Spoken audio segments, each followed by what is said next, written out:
a military dad, and I have been a military dad. Two of my sons have served, one as a Marine Corps infantry officer in Afghanistan, the other as a Navy SEAL.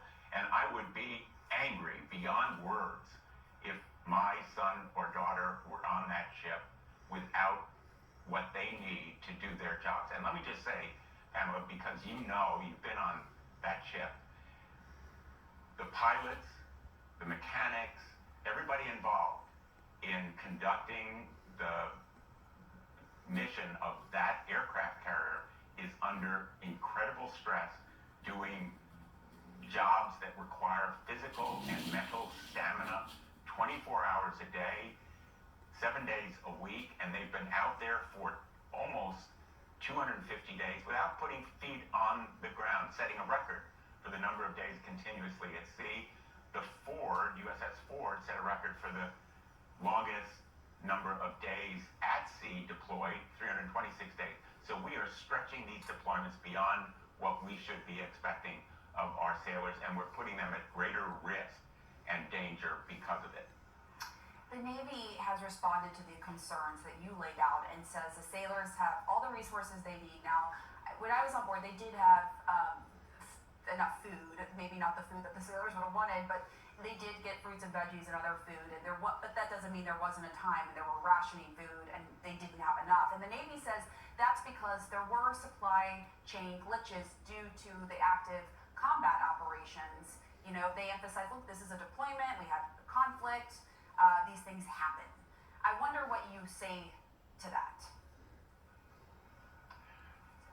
These things happen is not a sufficient rationale or reason for failing to give these troops basic necessities. They are sailors at sea. They deserve better than what they're receiving. The interruption, for example, of care packages and mail, that's a basic obligation of the Pentagon to fulfill, whether sailors are in combat or on bases or wherever they are, and the same is true of all our military services. You know, a care package with a stale cookie may be worth its weight in gold in terms of morale. And the mental stress here that's reflected by that sailor going overboard, sure, she was rescued, is very profoundly troubling. And there's a larger strategic interest here at risk.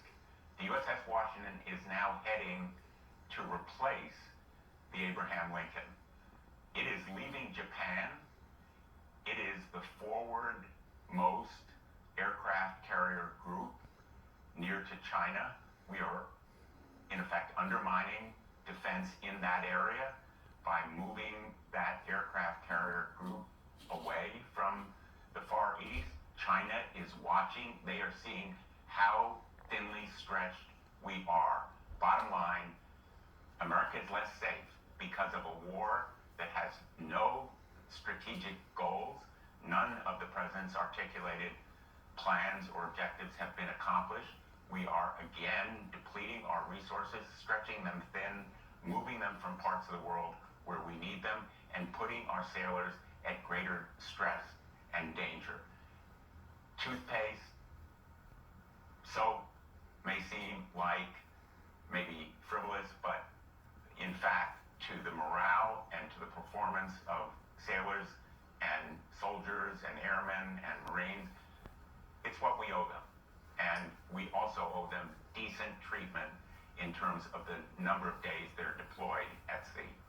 Senator, I want you to respond to critics within the Trump administration and Defense Secretary Pete Hegseth, who has said this has been, misrepresented and that Democrats are seizing on this for political gain, for a war that they just don't like. What do you say to that? What I say is, providing our men and women in uniform with basic necessities they need to do their jobs is not partisan. It should not be political. It's the basic job that Pentagon officials have, and they know that they are failing at it when they receive these reports. And it isn't just people in public office talking about it. CNN has been doing some incredibly accurate and important reporting. So has Stars and Stripes and the military we know about these problems, not because the Pentagon has revealed them, but because of hard-hitting, accurate reporting and some of the complaints made by military families. There was a session out in San Diego recently covered by Stars and Stripes where parents were talking about what they are hearing, the unvarnished truth.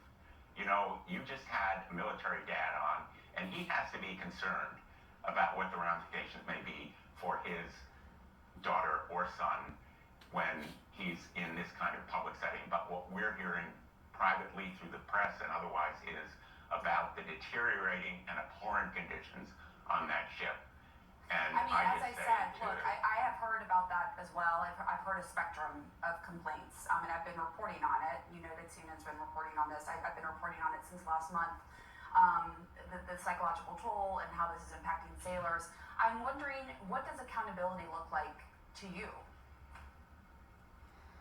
I hope my Republican colleagues will join me. There should be nothing red or blue about this issue. It should be nonpartisan, and there's nothing red or blue about those families and their sons and daughters on the ship. We ought to have hearings.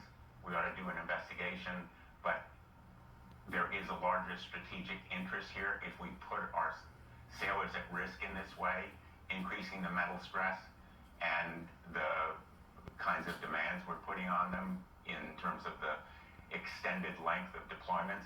That is a national defense issue.